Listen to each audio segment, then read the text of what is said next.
এই রাজুদা, এই মেসির খবর কি? শুনলাম নাকি তুমি মেসির সাথে পরোটা খাচ্ছ। সেরকম কিছু একটা আমিও নেট জগতে শুনেছি, কিছু একটা মনে হচ্ছে হবে।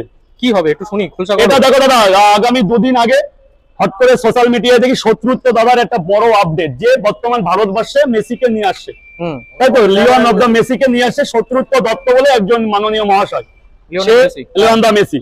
সে তখন যখন তাদের মানে সে একটা তার নিজের ফেসবুক পেজে ছেড়েছে যে আজকে একটা খেটে খাওয়া একটা গরিব মানুষকে সবাই টোল করছে।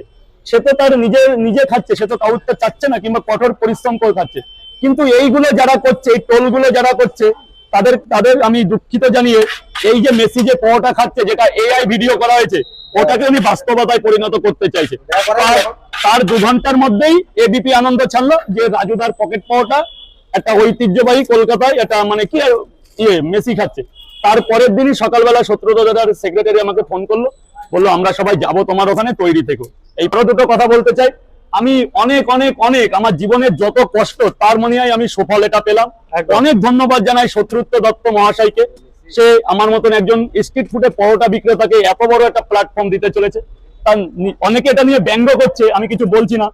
এরকম একটা মহান মানুষ যখন তার ফেসবুক পেজে ছেড়েছে, তার মানে তো সেটা মিথ্যা হতে পারে না। তাহলে আমরা রাজুদার সাথে মেসিকে দেখতে পাচ্ছি কোল্যাব উইথ রাজুদার পরোটা। তার সেক্রেটারি যখন ফোন করেছিল, অবশ্যই কিছু না কিছু হবে।